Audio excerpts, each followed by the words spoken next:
qu'un peu les filles. Allez, ouais. Si vous cherchez la bagarre, regardez-moi bien en face. Elle s'imagine que je lui dois tout.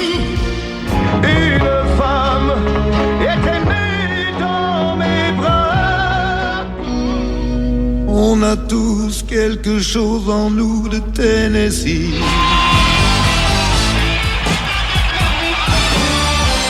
Allez, tout le monde autour de moi. Salut, c'est Eric, bienvenue dans l'émission Johnny de A à Z, ici sur RIG et nulle part ailleurs. RIG 90.7 de la bande FM, RIGFM.fr via Internet. Je suis très heureux de vous accueillir pour cette nouvelle émission Johnny de A à Z, la 572e, avec aujourd'hui une thématique. Mais quelle thématique? Justement, une thématique que l'émission Johnny de A à Z attendait depuis longtemps, l'occasion d'interviewer Michel Mallory. C'était tout simplement le 5 et le 12 mars, à l'occasion de la sortie du livre disque, du prochain livre disque qui va sortir le 28 mars 2025, c'est-à-dire quoi? Dans 2 jours. Dans 2 jours, vous allez pouvoir acheter, peut-être recevoir d'ici demain, tout dépendra du site marchand que vous aurez contacté, du moins, ou moins commandé, vous recevrez ce fameux livre disque Country Folk Rock, vous ne serez pas déçus. Et donc pour cette occasion, pour la sortie de ce coffret livre, eh bien j'ai pu interroger Michel Mallory. Michel Mallory qui en 2 fois m'a accordé à peu près un peu plus de 2 heures d'interview, et je vais vous proposer d'écouter ces 2 heures pratiquement en intégralité, ces 2 heures d'interview de Michel Mallory, dont en voici une ce soir. Mais l'émission dure 2 heures, vous allez me dire. Mais oui, j'ai mis aussi des titres avec des compositions ou à la rigueur des paroles de Michel Mallory sur différentes chansons de Johnny Hallyday. Voici l'émission Johnny de A à Z avec Michel Mallory sur le thème de RIG. Bonne soirée et bonne écoute et toutes et à tous.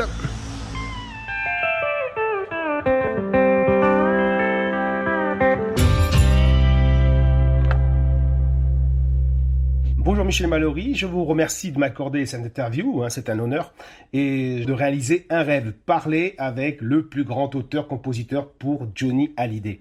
C'est trop gentil. Ah ben oui, alors ça, c'est pesé, les mots sont pesés. Si je peux amener ma pierre à l'édifice, pas de problème. Non, vous allez voir, je suis un bon client. J'adore. Je suis un bon client. Je risque de dire des choses qui vont, qui vont étonner, parce que c'est ce que j'attends, justement, de l'étonnement, justement. Johnny, c'était pas quelqu'un qui se livrait, Non. Alors donc, la plupart des gens, je parle pas de vous, mais la plupart des gens savent sur lui ce qu'il a bien voulu qu'on sache. Exactement. Et il y avait un Johnny secret, celui-là, il est un peu plus difficile, quoi. Mais vous le connaissez. Évidemment. Mais jusqu'à présent, j'ai gardé ça pour moi. Mais j'ai pas partagé. Ça fait partie de ma vie. Une chose dont j'ignore, c'est quelle est la date de votre rencontre? Attendez, je pense, mais j'en suis pas sûr. Je pense que ça devait être 68 ou 69. Ouais. 68, mais je penche beaucoup plus pour 69. Ah oui, en effet. Parce que c'était bien avant l'album. C'était bien avant l'album. J'avais rencontré Johnny, mais tout à fait. Je pense qu'il s'est même pas rappelé de moi d'ailleurs, parce que il répétait dans les combles de l'Olympia, et un de ses guitaristes était un de mes copains. Et donc j'ai pu assister assis dans un coin sans faire de bruit, un peu caché, à sa répétition. Et là, je dois dire que j'étais un peu bluffé, quoi, parce que il était finalement tout le monde disait oui Johnny, il aime pas bosser. Je peux vous dire qu'il était extrêmement précis sur ce qu'il voulait, et il dirigeait tous ces gars là, tous ces musiciens, vraiment comme un taulier qu'il était. Alors après, je l'ai pas vu pendant un certain nombre d'années. La vraie rencontre avec bonjour, comment allez-vous, qui êtes-vous, c'est en 71. La première fois, il m'avait salué, très gentiment d'ailleurs, mais c'était resté, ça en était resté là, quoi. Ouais, bien sûr. Et donc là, quand j'ai été chez lui, vous connaissez cette histoire, tout le monde la connaît. Tout le monde la connaît, oui, bien sûr. Oui, c'était assez. Il adorait que je la raconte d'ailleurs. Il disait raconte notre rencontre. Je dis mais enfin Johnny, je l'ai raconté 10 000 fois. Non, raconte-la encore. Ça l'a fait beaucoup rire. Ça le faisait beaucoup rire parce que c'est vrai que ça aurait pu très mal se passer en fait, parce qu'il était pas très heureux de m'accueillir ce matin-là. Pour cette chanson d'ailleurs, et il aurait préféré, mais comme vous le savez, que je sois le plombier. Et il était persuadé pendant un bon moment que j'étais le plombier, et moi je n'osais pas lui dire, quoi, parce que j'avais très peur. J'avais très peur de me faire virer. Et puis finalement, les choses se sont passées plutôt bien, puisque écoutez, voilà. Et voilà, la collaboration a commencé à partir de là.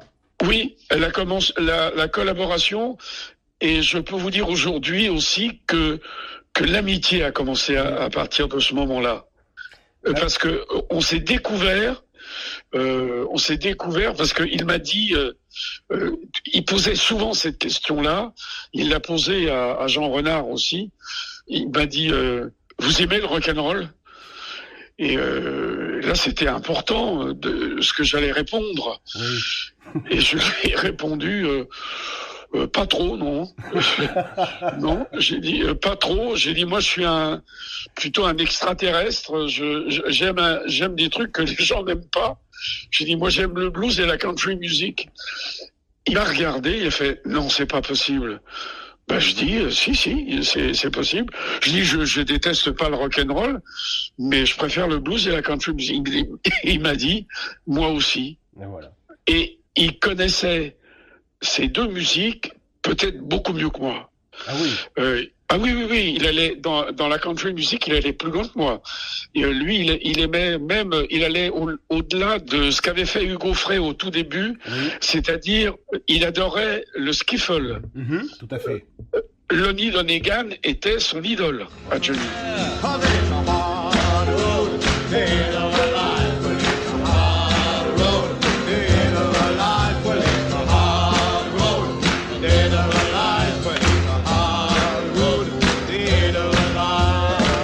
Lonnie Donegan. Moi, je savais même pas qui c'était Lonnie Donegan. Et c'est lui qui m'a fait découvrir.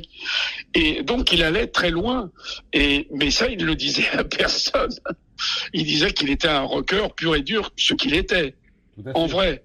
Et il l'était. Mais il avait aussi des bases. Il avait des bases de blues. Et il avait des bases aussi de skiffle. Il avait amassé tout ça. Et pour devenir le chanteur de rock qu'il est devenu, ça c'était vraisemblablement le plus grand chanteur de rock que nous ayons eu dans notre beau pays. Voilà.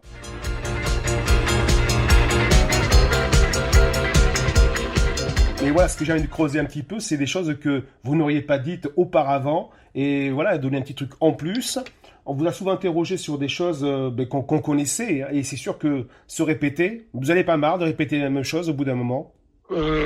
Oui, c'est-à-dire que maintenant, il y a des choses que je ne dis plus. Oui. Il y a des choses que je ne dis plus parce que j'ai entendu, alors tout le monde a écrit son bouquin, évidemment, donc j'attends celui de sa femme de ménage et de son jardinier. Et du plombier. J'attends avec impatience celui de son jardinier.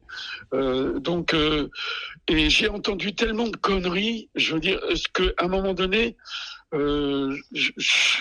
ça m'a, ça m'a heurté, ça m'a presque mal, parce que il y en a même un mec qui s'est auto-proclamé biographe officiel. Auto-proclamé biographe officiel. Comment peut-on se programmer biographe officiel? Ça me paraît tellement... connaître Johnny, mais attendez, moi il m'a fallu 50 ans. Je veux dire... qui peut dire non, mais il faut dire la vérité sur Johnny. D'abord, il aurait fallu que Johnny puisse dire la vérité sur lui-même, qu'il ne connaissait pas, qu'il la connaissait pas la vérité. sur lui-même. Johnny était un caméléon. Oui. C'était un caméléon qui était capable de changer de couleur. C'était Dr. Johnny et Mr. Hyde. C'était comme un oignon, vous savez, vous pelez et en dessous il y a encore une couche, il y a encore une couche. Et c'était un mec mystérieux.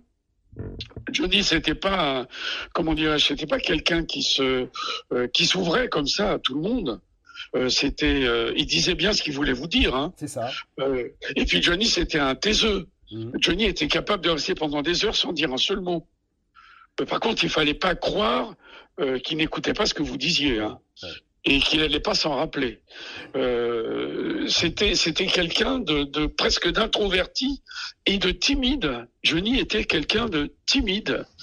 Et il y avait que quand il montait sur scène, là c'était Johnny Hallyday. C'était quelque chose la transformation était impressionnante.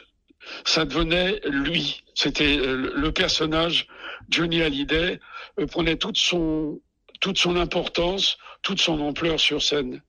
Là, il n'y avait pas de tricherie, de racontard, de machin. Le mec, il était là et il avait tout le talent du monde, quoi. C'était plus un diamant dans la gorge. Il avait une voix incroyable. Mais oui, c'était parce que aujourd'hui, je sais, oui, les chanteurs, oui, très bien. Mais ils chantent 3 jours, après ils se reposent 2 jours. Après ils chantent 2 jours et ils se reposent 3 jours.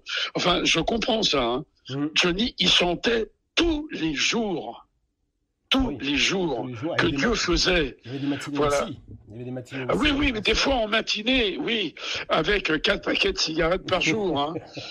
Faut pas oublier, hein, je veux dire. C'était vraiment un athlète vocal, quoi. Ouais. Il avait une voix qui était avec une résistance vocale qui était étonnante. Ah ouais. Étonnante. Elle est incroyable, sa voix. Mais justement, comme il disait, c'est le fait de chanter sur scène, le fait de chanter pratiquement tous les jours qui a forgé sa voix. Il n'a pris aucun cours. Sa voix, il a travaillé sur scène. Johnny avait une technique vocale de chanteur d'opéra. Oui. C'est-à-dire que personne ne lui a appris. Hein. Il avait une technique, il avait une maîtrise de ce qu'on appelle la colonne d'air, c'est-à-dire le diaphragme. Quand on le voit pousser comme ça, il poussait avec le ventre, il faisait des notes, il arrivait à des notes, la bémol, la bémol de gorge, et même, il a fait même des la de gorge. C'est incroyable, c'est des notes de chanteur d'opéra, quoi. Et c'est des notes qu'il tenait, hein. C'est pas des notes de passage. Hein. Non, bien sûr. Et moi, ce que j'aime bien, c'est qu'avec justement les livres disques, puisque j'interviewe aussi l'ingénieur du son, et des fois, je lui demande, je dis, t'as pas une voix à me faire écouter, seule, uniquement que la voix de Johnny, et c'est impressionnant, c'est impressionnant. On se régale à l'écouter, rien que ça. Sa voix, c'est une musique en lui-même. Et c'est impressionnant. C'est une voix que j'ai toujours admirée. Et c'est pour ça que je suis tombé petit dans la marmite. À ma naissance, bon, je veux dire, j'étais en 71, mais j'ai surtout découvert Johnny en 76. J'avais 5 ans. Et depuis, voilà, j'ai pu lâcher Johnny Hallyday. C'est sa voix. Et il avait aussi autant de force et de persuasion, Johnny, quand il chantait du bout des lèvres. Ouais. Quand il chantait Tes tendres années ou Laura ou des chansons extrêmement tendres comme ça, c'était un tueur. Hein. C'était un tueur. Cette voix du bout des lèvres murmurée, c'était incroyable, quoi. La présence qu'il avait, c'était étonnant.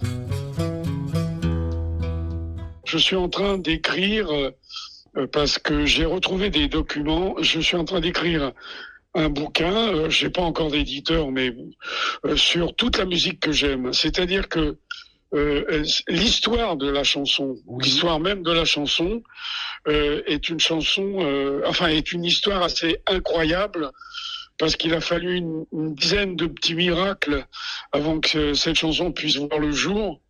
Et cette aventure avec Johnny est absolument incroyable. Donc je ne parlerai pas vraiment de l'album Insolitude. Je parlerai de toute la musique que j'aime et comment elle est née, comment ça s'est fait. Et jusqu'au dernier moment, on se demandait d'ailleurs si elle allait exister. Voilà. Ah ouais, oui, parce qu'apparemment, ça a été la dernière chanson à être enregistrée déjà, de l'album. Oui, absolument. Absolument, il voulait pas. Oui. Il voulait pas, il repoussait sans arrêt. Et je me suis toujours demandé pourquoi. Et maintenant, je pense avoir un semblant de réponse, en tout cas, parce que il n'avait pas l'habitude de ce qu'était le blues, en fait. Ah oui. Il n'avait pas l'habitude de ça, le rock'n'roll, bien sûr. Johnny avait un tout petit problème avec la mesure, c'est-à-dire que Johnny, c'était quelqu'un qui avait un petit peu de mal à swinguer. Oui. C'est-à-dire, il était toujours un petit peu, il était sur le temps ou devant le temps, mais derrière le temps, comme c'est le meilleur truc, il l'était pas souvent. Mais dans le rock'n'roll, il n'y a pas de problème, ça passe. Sans problème. Dans le blues, c'est un petit peu plus difficile. C'est vrai. Donc, il craignait ça. Et quand il a entendu ce qu'avaient fait les cuivres et ce qu'avait fait le mec avec son dobro, BJ Cole avec son dobro, à ce moment-là, ça l'a aidé au niveau du tempo, au niveau de la mesure, et il a vraiment groové là-dedans, parce que à cette époque-là, on n'avait pas les moyens techniques de faire groover quelqu'un. Aujourd'hui, on peut le faire. Hein. Vous enregistrez, puis vous le reculez d'une milliseconde, et le mec il swing. Hein. Il n'y a pas de problème. Exactement. Ah, c'est facile aujourd'hui, c'est facile. Oui, c'est vachement facile. Mais à l'époque, ça n'existait pas. Et donc, il fallait refaire des prises sur prise. Alors, des prises, il en a fait beaucoup, il en a fait 2. Ah bien, j'ai trouvé. Mais c'est grâce à qui il en a fait 2 et on a eu énormément de mal à savoir laquelle était à départager les deux. La meilleure. Ouais. Voilà. Mais peut-être que pour le prochain livre-disque Insolitude, on aura ces deux versions-là, justement. Peut-être. En tout cas, je travaille bien avec Xavier Perrault. Oui. Et quand va arriver le moment de traiter Insolitude, là, ça va être beaucoup de travail parce que j'ai pratiquement écrit tous les textes. Vous avez écrit tous les textes. Non, il y en a une qui s'appelle Comme un corbeau blanc, oui, de Jean Renard, qui est comme un furoncle sur le nez de Claudia Schiffer. On ne comprend pas. Mais le problème, c'est que, mais vous connaissez le truc, c'est que quand on est arrivé avec notre album terminé chez Universal, il y avait donc Jean Renard qui était là, et alors pourtant Jean, c'est un de mes amis, hein. Oui. C'est un ami très proche et très fidèle, mais sur cette histoire-là, ça a été chaud la Bresse, quoi, parce que devant le directeur d'Universal à l'époque, qui devait être Roger Marouani, je crois, quelqu'un comme ça. Je crois bien, oui.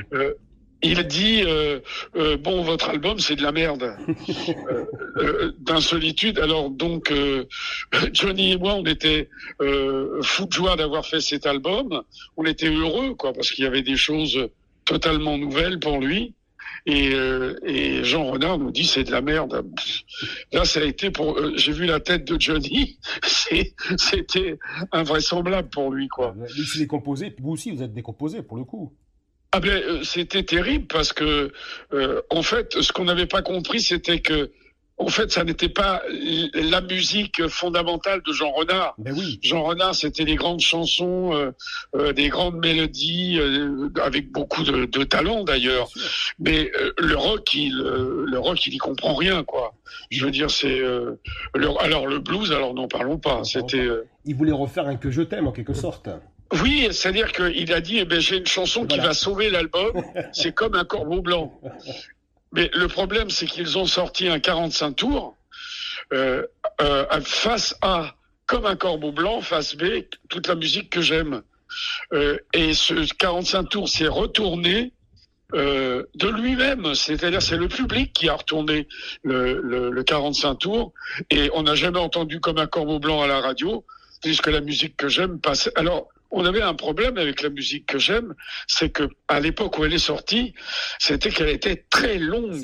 C'est ça. Il y a des standards radio, il y avait vraiment, c'était 3 minutes et demie la pourtant, chanson. Ils ont tout passé, y compris la fin la fin qui finit en shunt, avec Voilà, le dobro qui finit en chatte, et toutes les radios passaient la chanson en intégralité, qui faisait presque 4 minutes, quoi. Ce qui était énorme. Ce qui était énorme pour l'époque. Voilà, donc je vais écrire ce bouquin, ça sera le 2e. Johnny n'apparaîtra que comme un complément d'objet indirect. Exactement. Bien sûr, il aura toute sa place. Et puis, j'expliquerai pourquoi aussi il a signé cette chanson alors qu'il n'a pas écrit une seule note de musique. Mais j'expliquerai pourquoi et comment ça s'est fait et pourquoi il méritait très très largement d'apposer son nom sur la création de cette chanson. Évidemment, on l'écoute tout de suite. Émission spéciale Michel Mallory ce soir dans l'émission Johnny de A à Z, ici sur RIG, la radio de Johnny, le mercredi de 22h jusqu'à minuit.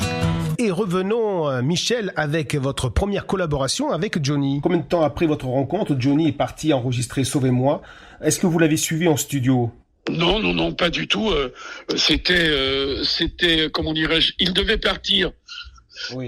Il devait partir les jours qu'on suivit à Londres. Non, je ne faisais pas partie du voyage. Ouais. Non, je ne faisais pas partie de l'aventure. Après, quand il est revenu, on a complété cet album avec des chansons comme Ma main au feu, Joe Laville et moi. Alors après, on avait été dans le studio de Jacques Dangean, oui, c'est ça. En Normandie, oui. Parce que quand j'ai rencontré Johnny et que je lui ai montré le texte de Sauvez-moi, en fait, je suis resté une semaine chez lui. C'est-à-dire, on est resté une semaine sans sortir de la maison. Voilà, Sylvie était en tournée, je crois. On était tous les deux seuls avec son cuisinier garde du corps qui s'appelait Franco à l'époque et qui faisait de très bonnes pâtes italiennes. Et donc il m'a dit mais est-ce que tu as des chansons pour moi? Et j'étais bien obligé de lui dire que j'en avais pas, quoi. Et je lui ai dit moi j'ai bien des trucs mais c'est des trucs country. Non, vas-y, chante-les-moi. Et je lui ai chanté Ma main au feu, il m'a dit, je la prends. Bah oui. C'était mais c'était bien après. Il l'a enregistré bien après. Et il m'a téléphoné de Londres pour me dire qu'il avait fait la séance avec Sauvez-moi, qu'il était vraiment ravi, qu'il était très content finalement de cette chanson. Vous parlez de la chanson Sauvez-moi quand il dit à la fin « Je ne veux pas mourir, pas maintenant, je ne suis pas prêt ». C'est vous qui l'avez écrit ou c'est une improvisation? Ah non, c'était écrit. Hein. Et l'histoire, c'est que quand on m'a donné cette chanson à faire, à écrire, il fallait la chanson pour le lendemain matin. Hein. Tout à fait. Mais il fallait la chanson pour le lendemain matin. En vrai, véritablement, on dit ouais, c'est pour demain matin. Non.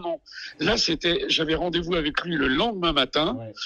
Et il fallait que la chanson soit faite. Donc, le soir où on m'a remis ça s'appelait un disque souple ouais. À l'époque, un disque souple qui était déjà passablement usé. Oui. Et, voilà, j'avais du mal à entendre la mélodie. Et donc j'ai eu la chance de pouvoir l'enregistrer.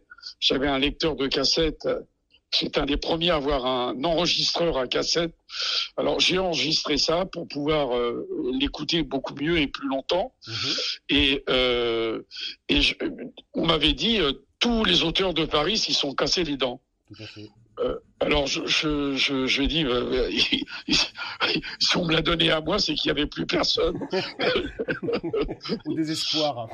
Au désespoir. Donc j'ai travaillé toute la nuit et à mon avis j'ai fait pendant un certain temps la même faute qu'ont dû faire tous les autres.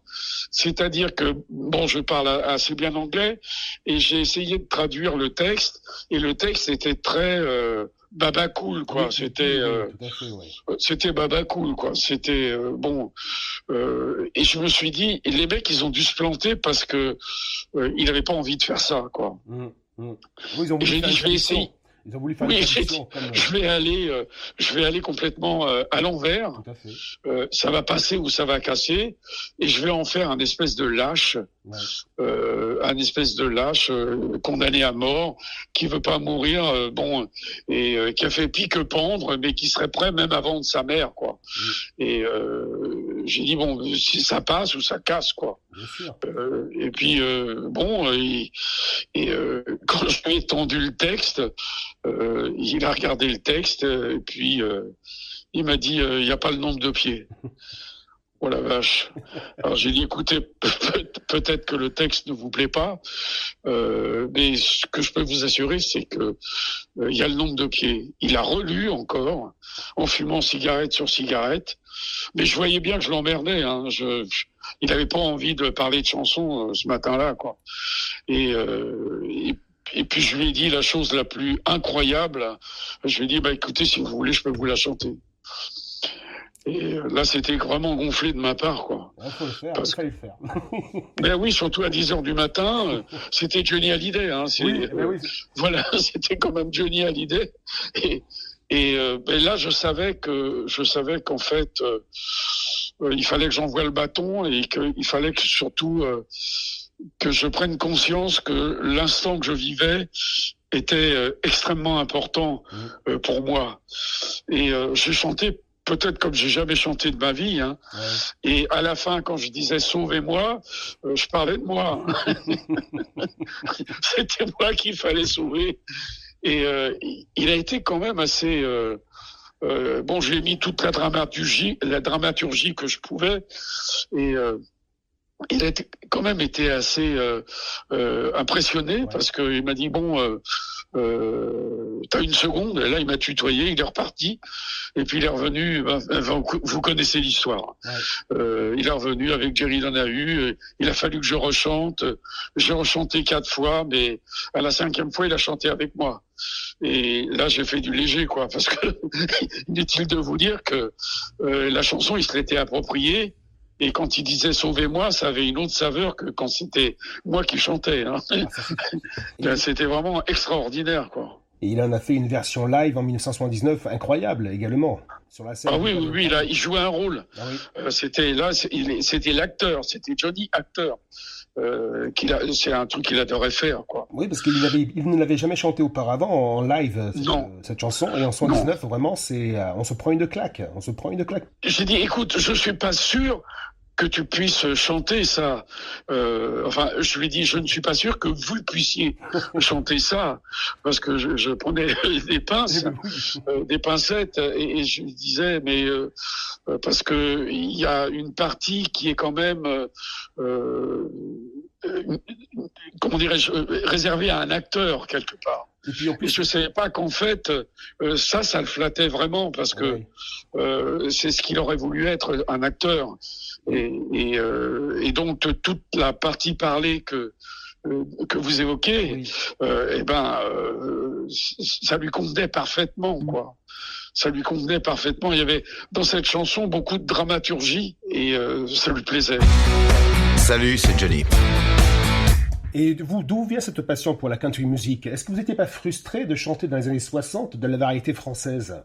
Oh oui, bien sûr. Mais écoutez, je ne sais pas où je sais, en fait, finalement, parce que il n'était pas tout à fait normal qu'un môme descendant d'un petit village de montagne corse tombe littéralement fou de la country music. Alors, j'ai essayé de faire des comebacks sur mon adolescence, dirais-je. Et j'avais une sœur, j'ai toujours cette sœur magnifique, qui a 3 ans de plus que moi. Et ma sœur travaillait déjà, et elle achetait des disques. C'était le début des super 45 tours. Mm-hmm. Alors, elle achetait évidemment ce qui marchait à l'époque. C'était Charles Aznavour, des choses comme ça. Et elle a acheté un super 45 tours d'Elvis Presley. Alors, évidemment, personne ne savait qui était Elvis Presley à cette époque. Mais moi, les 4 titres de Elvis Presley qu'il y a sur ce super 45 tours, ils ont complètement changé ma vie. C'était lesquels, Parce vous vous souvenez? Ben oui, il y avait I Forgot to Remember to Forget.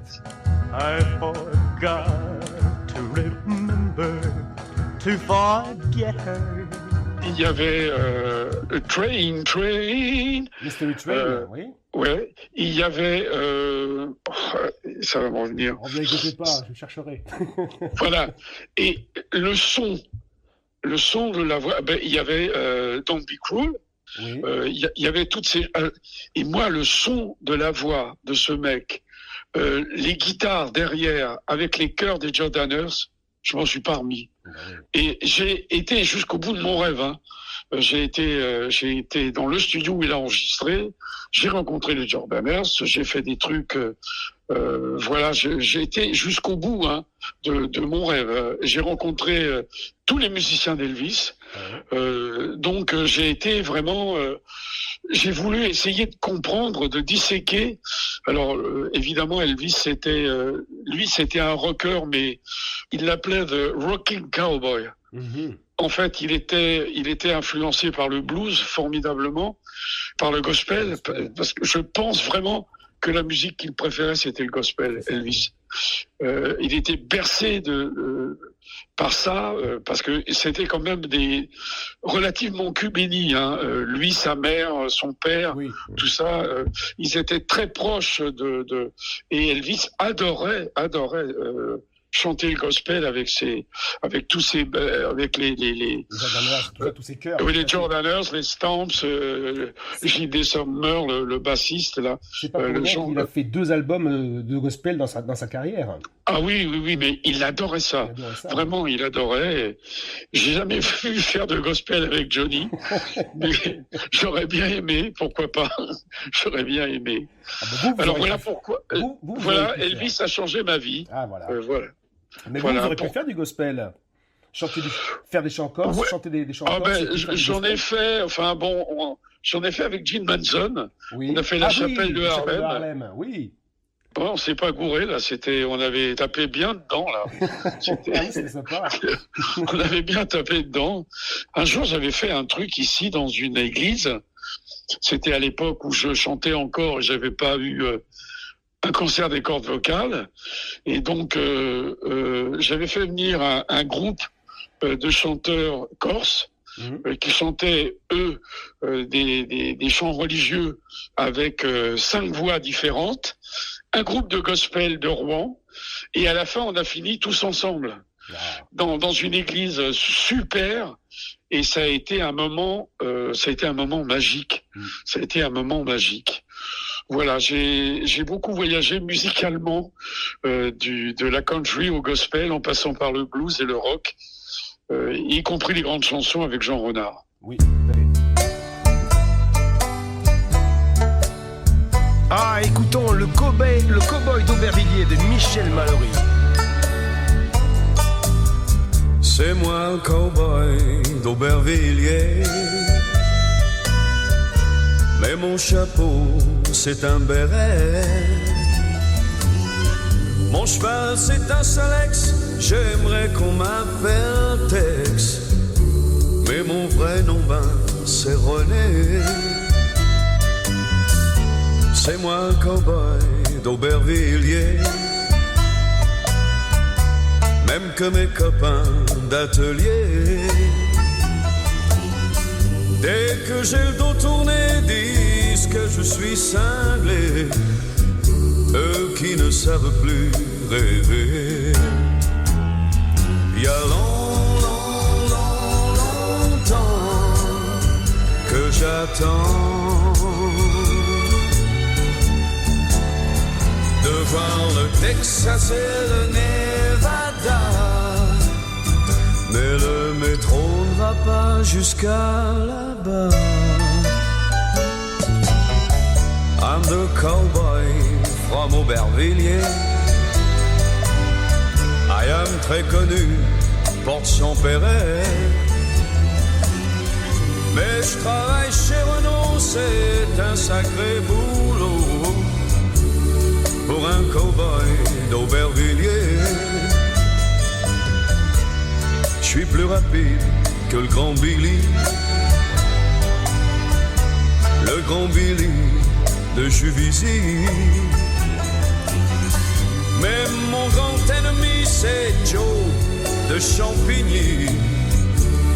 Un jour ce sera moi pour lui. Il y a longtemps que j'attends de voir le Texas et le Nevada.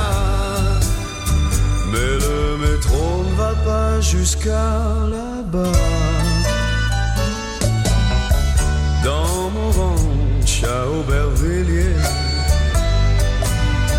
si une fille pouvait m'aimer, on s'en irait à deux et on serait heureux dans les prairies d'Aubervilliers.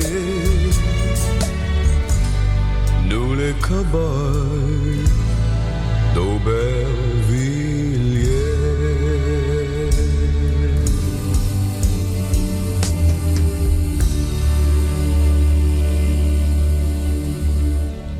Est-ce que vous lui avez fait découvrir justement à Johnny des artistes country music justement? Oh, mais il en connaissait. Lui, Il en connaissait. Et d'ailleurs, un jour avec Johnny, on était invités. Ben, il y avait Rolling, il était avec nous. On était invités à, comment ça s'appelle? Allez, appelons ça le CR des musiciens. C'est-à-dire que les musiciens qui avaient participé à des séances dont les titres étaient devenus numéro 1 et recevaient un prix. Bon, et c'était un grand truc où il fallait être invité parce qu'il y avait toutes les stars de la country qui étaient là. Et l'anecdote, et d'ailleurs j'ai la photo, l'anecdote est la suivante, c'est que donc on est invité par Shelby Singleton, Johnny, Rolling et moi. Alors Rolling voulait voir Jerry Reed, le guitariste Jerry Reed, qui était une idole absolue. Et donc j'ai une photo de Jerry Reed qui tient Rolling par l'épaule. Moi, je voulais rencontrer absolument Charlie McCoy. Donc, on a une photo de Johnny, moi et Charlie McCoy. Entre deux harmonicistes, bien sûr. Oui, oui. Et il y a une scène incroyable qu'on a vécue. Une scène incroyable. C'est que Johnny, personne ne savait qui c'était. Hein. Personne ne savait qui c'était. Johnny Hallyday, bon, il était aussi connu que moi, quoi. Oui. Mais, quand il est rentré dans c'était un dîner, hein, et ils recevaient leur César, enfin musical, d'ailleurs j'ai gardé le programme. Johnny est arrivé, il était habillé en cow-boy, il avait une veste en daim verte, avec des fleurs, des machins, des trucs. Il était particulièrement soigné, je peux vous dire qu'il était beau mec, hein. Et à la table, derrière nous, il y avait un mec très connu qui s'appelait Porter Wagoner, qui avait un show télévisé extrêmement célèbre dans la country music, et il y avait Dolly Parton. Dolly Parton. Et Dolly Parton, à un moment donné, s'est levée, elle a fait le tour de la table, elle est venue, elle a été voir Johnny, elle s'est accroupie comme ça pour pas gêner, et lui a dit « I don't know who you are, but you're a star. » Je le jure sur la tête de mes enfants. Ça s'est passé à 10 cm de moi. Donc voilà. « I don't know who you are, but you are a star. » Voilà Johnny Hallyday, voilà la présence du mec. Voilà, une des plus grandes vedettes du monde est venue lui dire... et qu'est-ce qu'il était, Johnny? Il a rougi jusqu'aux oreilles. Il était gêné.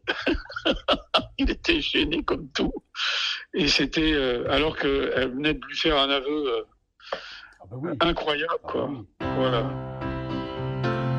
Dans vos interviews, vous évoquez souvent Rolling, hein, Jean-Pierre Azoulay. Pouvez-vous nous en parler plus sur lui, hein? Vous avez souvent été bluffé ou admiratif de Rolling, ce guitariste merveilleux. Oui, alors Rolling, c'est très largement le meilleur guitariste que Johnny ait eu. Je les ai tous connus, y compris Robin Le Mesurier, qui était un très bon ami à moi. Rolling, c'était la pointure au-dessus. D'ailleurs, c'est Rolling qui est parti, c'est pas Johnny qui l'a viré. Hein. Rolling est parti pour une raison qui est dingue, c'est qu'il était en train de devenir sourd. Parce que la puissance de Johnny sur scène, d'ailleurs Johnny était sourd comme un pot à la fin, parce que il avait écouté tellement fort. Alors Rolling était un garçon, comment dirais-je, introverti.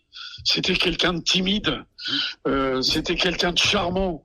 Et on lui doit, à Rolling, parce qu'il faut rendre à César ce qui est à César. C'est pour ça qu'on en parle, c'est pour ça que c'est bien d'en parler aussi. Voilà, dans toute la musique que j'aime, c'est lui qui a apporté le ça c'est Rolling. Ça c'est Jean-Pierre Azoulay. Parce que oui. Il y avait donc un guitariste qui avait été un guitariste américain qui avait été retenu par Chris Kimsey, dont le nom m'échappe un petit peu là, mais ça va me revenir. Et nous, on est arrivé avec Rolling, avec Johnny. Et il y avait une espèce de combat de guitare entre Rolling et ce garçon. Et cet Américain, inutile de vous dire que je peux vous dire qui a gagné. Hein.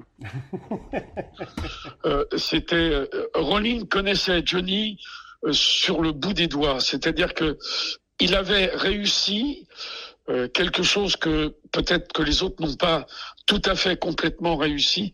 C'est-à-dire il s'était mis au service totalement du chanteur, de l'artiste. Quand il intervenait, ses interventions de guitare, écoutez-les sur scène, c'est toujours à bon escient, c'est toujours au bon endroit, et c'est toujours avec un goût absolument parfait et avec un son idéal. C'était le pendant musicien de Johnny Rolling. Et c'était un garçon qui avait une sensibilité qui était adroit, magnifiquement à la guitare. Il avait une dextérité incroyable. Et pour moi, ça a été le meilleur guitariste de Johnny, voilà. Et c'est ce que disait aussi Johnny. Hein. Oui, tout à fait. Vous le voyez bien encore sûr. Vous le voyez encore, Jean-Pierre Azoulay ? On a quelquefois des coups de téléphone. Oui. Mais vous savez, il est... c'est quelqu'un de très... j'ai même demandé de faire des trucs pour moi, guitaristiquement parlant. Il m'a dit, non, tu sais, moi, je suis dans ma campagne et puis tu sais, je fais toujours la même chose. C'est quelqu'un d'extrêmement modeste. Oui. C'est quelqu'un oui, et puis c'est quelqu'un que j'aime beaucoup. Au-delà et pour qui j'ai vraiment beaucoup d'admiration. Je dormais chez lui à Paris. Il habitait à un endroit incroyable, dans le Marais. On passait des soirées incroyables avec lui, guitare en main, c'était formidable. C'est quelqu'un que je n'ai jamais oublié, vraiment, jamais. Je veux dire qu'il faut lui rendre alors il disait non, mais non, tu sais, c'est toi qui m'as inspiré ça. Non, le temps, c'est quand même Jean-Pierre Azoulay, quoi. Je veux dire, j'aurais pu dire que c'était moi, mais non, c'est pas moi, c'est lui. Voilà, il faut rendre à César parce que c'est quand même important cette phrase musicale dans cette chanson. Cette phrase musicale lance toute la musique que j'aime. Si on l'enlève, c'est plus tout à fait la même chanson. De toute façon, on peut appeler ça un riff. C'est un riff. C'est un riff, oui, mais voilà, c'est un riff. Dès les premières notes, on le reconnaît de suite. Tout de suite. Et voilà, et je l'en remercie encore. Ah oui. Je l'en remercie encore. Voilà. Jean-Pierre Azoulay. Vous aviez pas une histoire du genre quand vous étiez justement en Normandie dans le studio Le Fil de l'air, il faisait froid et puis que Jean-Pierre ouvrait sa guitare d'une couverture pour pas qu'elle ait un peu froid justement. Non, on avait deux grands lits, l'un à côté de l'autre, mais on se caillait là-dedans, mais c'était pas possible. Rolling prenait sa guitare, il la mettait dans l'étui et elle couchait à côté de lui sous les couvertures. Sous les couvertures. Il a fait même mieux que ça. On devait partir aux États-Unis à Nashville. On a fait Nashville, on a fait Memphis. Et au moment de monter dans l'avion, on lui a dit, mais non, la guitare, il faut la mettre dans la soute. Et il a dit, je prends pas l'avion. Je monte pas dans l'avion. Et Johnny a été obligé de se bouger le cul, comme on dit, pour que Rolling puisse embarquer sa guitare dans l'avion. Et il a embarqué sa guitare dans l'avion en payant quart de place ou un truc comme ça. Ouais. Et alors, il a mis sa guitare à côté de lui avec la ceinture de sécurité. C'était un personnage incroyable. Vraiment, un personnage incroyable. Il a toujours joué avec la même guitare?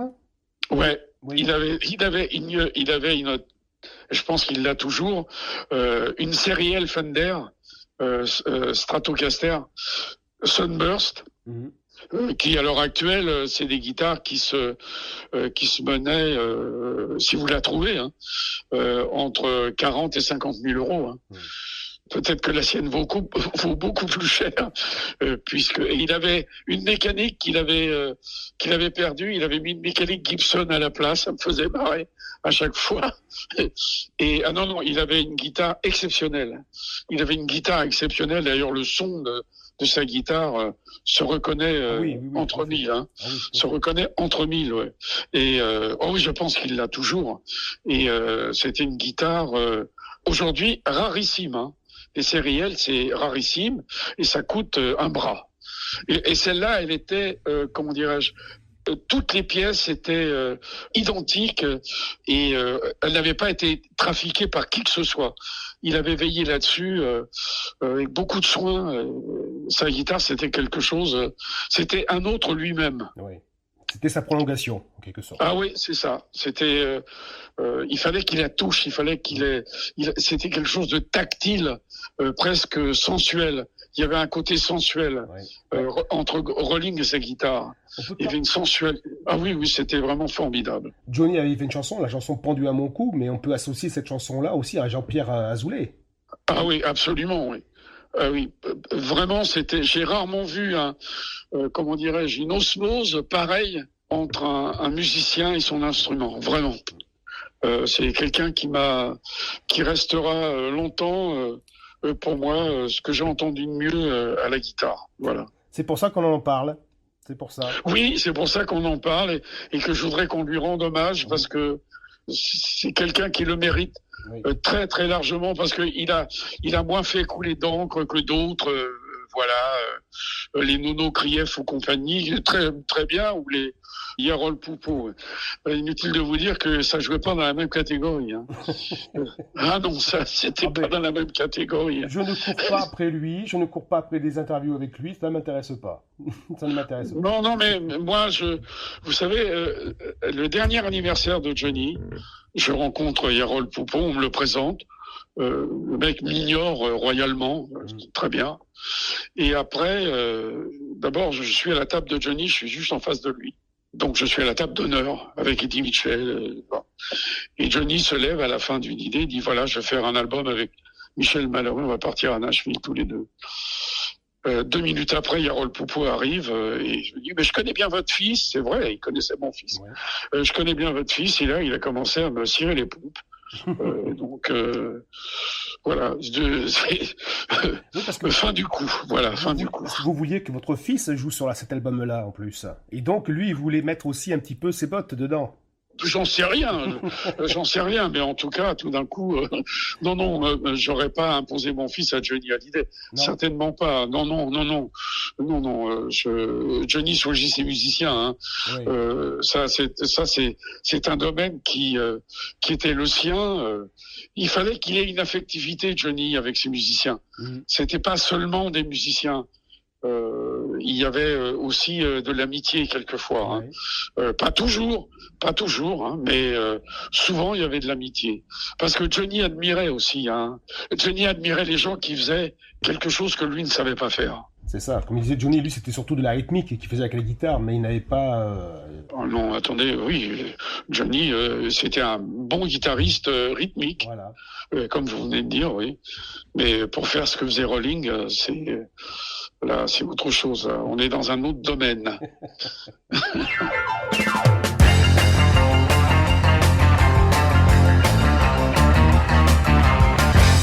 Vous êtes allé quand à Nashville, la première fois? C'était en 1975 que vous êtes allé? La première fois, oui, ça doit être ça, oui. La première fois, c'est avec lui. Quand on a fait La Terre Promise. La Terre Promise. Et là, vous viviez votre rêve américain. Ah ben, je vivais mon rêve américain parce que j'ai été beaucoup plus loin. J'ai été jusqu'au bout. Je suis le seul chanteur français à l'époque à avoir chanté au Grand Ole Opry. Ah oui. Même encore aujourd'hui, hein. Même encore aujourd'hui, il n'y a personne qui l'a fait. Moi, j'ai chanté au Grand Ole Opry. C'est beau. Voilà. Et j'ai fait partie de la Country Music Association. Et voilà, j'ai les diplômes chez moi. Et nous sommes, Johnny et moi, citoyens d'honneur de la ville de Nashville, en 76. Bien. Ah non, et puis après, j'y suis retourné une vingtaine de fois, quoi. Ah ouais. Ouais, c'est magique, hein, c'est magique. Bon. Je n'y ai jamais mis les pieds, mais peut-être que je mettrai les pieds un jour. Hein. Vous allez voir que c'est vraiment pour celui qui... Il y a des bars là-bas, il faut faire tous les bars. Hein.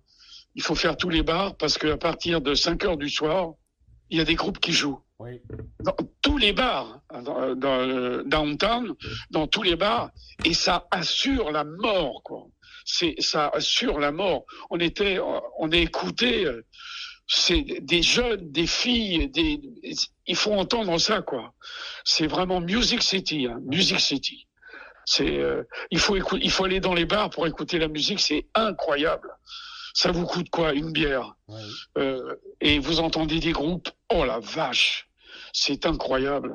C'est incroyable. C'est une culture là-bas, de toute façon, c'est une grande culture. C'est une culture que moi, quand on a fait La Terre Promise avec Johnny, oui. Après lui il est rentré à Paris. Moi je suis resté pour faire le mixage avec Shelby Singleton. Et j'étais le seul. Rolling, tout ça était rentré avec Johnny. Je suis resté seul pendant 3 semaines à peu près là-bas. Donc je fréquentais que des musiciens qui avaient joué sur l'album, les techniciens, et j'allais dans les bars et je faisais les concours de chant. Et celui qui gagnait, il gagnait un pack de bière. C'était des trucs de fou. Mais bon, c'est autre temps, autre mœurs, ça. Bon. C'est ça. Mais on disait qu'à l'époque, les musiciens, ils aimaient bien être payés à la bière, c'est ça? Ah oui, six pack of beer, oui, c'est ça. Voilà, et c'était et même des bons, hein, oui. Des bons musiciens.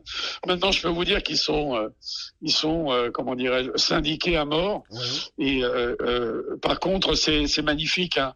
C'est-à-dire quand ils disent bon, on commence à 9h, ils commencent à 9h, on s'arrête à midi, on commence à 1h et on finit à 5h. Voilà. Et 3 jours après, vous avez fini votre album. Oui. Et c'est génial, quoi. On perd pas de temps. Tout est prévu avant. Ils arrivent. Ils commencent à 9h, mais à 7h, ils sont là, ils installent leur matos. Ouais. Il y a rien à dire. Et le dernier album qu'on a fait à Nashville avec Jean-Baptiste, on était désespérés parce que le guitariste qu'on avait eu avant est mort. Ouais. Et on s'est dit, merde, on va avoir Et on a eu 3 jours de suite. Chaque jour, on avait un guitariste différent parce qu'ils n'étaient pas libres. Je suis incapable aujourd'hui de vous dire quel était le meilleur des 3. Incapable. C'est des mecs qui ont c'est vraiment des musiciens de studio exceptionnels. Exceptionnels. Vous écoutez Érigé, la radio de Johnny Hallyday et l'émission Johnny de A à Z avec Michel Mallory. L'album La Terre Promise, Jean-Pierre Azoulay n'est pas crédité. Il était là pourtant, il était là ou pas? Il était là, mais à Nashville, il n'a pas pu jouer. Ah voilà. Et pour quelle raison alors il n'a pas pu jouer? Vous deviez prendre du local? Non, pas du tout. Parce que, si vous voulez, le système américain est très particulier. D'abord, ils sont extrêmement syndiqués. Oui. Les musiciens sont syndiqués. Ensuite, le producteur Shelby Singleton avait son équipe, de musiciens, et le guitariste solo était le chef de cet orchestre de musiciens. Donc Rolling était là parce qu'il avait été avec nous à Memphis, et puis il était là parce que c'était notre ami, mais il n'était pas question pour lui de jouer aux États-Unis. Ça se passe pas comme ça. D'accord. Vous n'arrivez pas avec vos musiciens si vous arrivez avec 5 musiciens, eh bien, il y a 5 musiciens américains qui sont employés à ne rien faire, mais qui sont là et sont payés. D'accord. Voilà. Donc, Rolling ne pouvait pas jouer légalement, légalement aux États-Unis. Voilà une réponse. C'est la réponse, c'est une réponse légale, mais c'est une vraie réponse, oui. Eux, les Américains, quand ils arrivent en France avec leurs musiciens, il n'y a aucun problème, ils peuvent jouer. C'est ça. Voilà. Mais non, là-bas, les dernières séances que j'ai faites à Nashville, avec des musiciens qui sont des stars, vraiment des stars. On commence à 10h du matin, on finit à 5h du soir. C'est pas 5h10, hein. Non. C'est pas 5h10, hein. Non. Et si on commence à 10h du matin, c'est-à-dire on commence à travailler à 10h du matin. Eux, ils sont là à 8h pour installer le matériel, hein. Voilà. Donc c'est des très grands professionnels, mais il y a ce côté syndiqué avec lequel ils ne rigolent pas.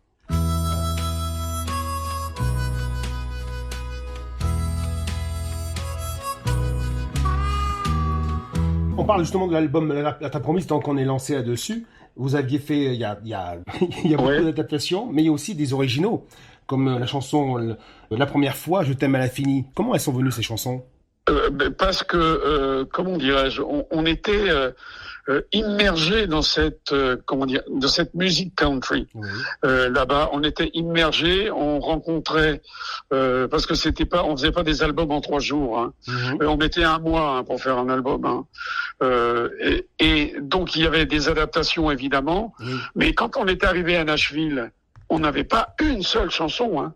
Il faut bien, on est parti de Memphis, où Johnny avait fait Rock à Memphis, sur un coup de tête de Johnny. Oui, parce que en fait, il y avait une ambiance délétère à Memphis avec les 2 Anglais, Tim Hinckley et Chris Kimsey, qui avaient les Anglais ne nous aiment pas beaucoup. Enfin, ne nous respectent pas beaucoup musicalement. On n'a pas les Beatles ni les Stones, vous comprenez. Nous, on a Verschuren et Yvette Horner. C'est ça. Alors donc, voilà, ils nous respectaient pas beaucoup et donc ils supportaient assez mal notre présence en studio. Ce qui a généré des disputes jusqu'au moment où ils nous ont interdit, à Long Chris et à moi notamment, de venir en studio, alors que c'était nos chansons quand même. Bien sûr. Et alors j'ai dit à Johnny, écoute, moi si je dois pas aller en studio, autant que je rentre à Paris. Déjà que ça faisait un bon moment que j'étais parti. Alors j'ai dit autant que je rentre à Paris. Donc Chris a dit la même chose. Et là Johnny a tapé sur la table et nous avons assisté à toutes les séances d'enregistrement évidemment. Et mais l'ambiance était délétère. Voilà, c'est ça. Et quand on est parti à Nashville, c'était autre chose. C'était autre chose avec des gens merveilleux. Un producteur, Shelby Singleton, qui adorait Johnny, qui le connaissait depuis très longtemps d'ailleurs. Oui, tout à fait. Et puis on a rencontré des musiciens, on a rencontré des artistes aussi, et c'était pour moi c'était carrément. D'ailleurs, je me demande si Johnny, si on n'a pas été à Nashville, s'il ne voulait pas me faire plaisir, voilà, parce que on a enregistré l'album de Johnny. La Terre Promise, et Johnny a produit un album de Michel Mallory à Nashville. C'est pas un des plus beaux cadeaux du monde, ça. Bien sûr que si. Voilà. Bien sûr que si. Voilà. Le plus beau cadeau du monde, c'était magnifique. C'était magnifique.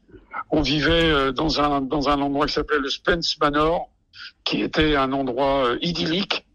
On avait un mec qui venait nous chercher avec une espèce de Cadillac décapotable.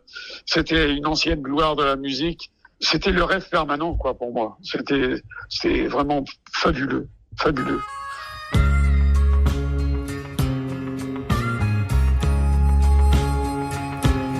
J'espère que ça vous a plu, ce petit moment avec moi. Voilà, il n'y a pas de problème, ça m'a plu. Et puis de parler de Johnny, ça m'oblige à faire des flashbacks, à revenir sur des choses que j'ai vécues.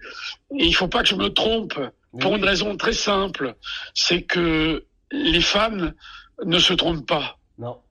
Eux connaissent les dates, les endroits, qui a fait quoi, qui était là, qui n'y était pas. Eux ne se trompent pas. Et là, j'ai cru à un moment donné qu'on était parti à Londres avec une Lamborghini Miura, mais non, c'était pas la Lamborghini Miura, c'était la Pantera, la De Tomaso Pantera. D'accord. Alors moi je suis pas aussi pointilleux. Hein.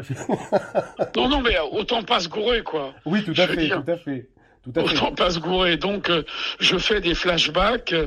J'essaye de revenir le plus précisément possible sur ces époques pour pas dire de conneries, quoi. Ah, bien sûr. Parce que l'histoire de toute la musique que j'aime, ça vaut vraiment un bouquin, quoi. Ouais.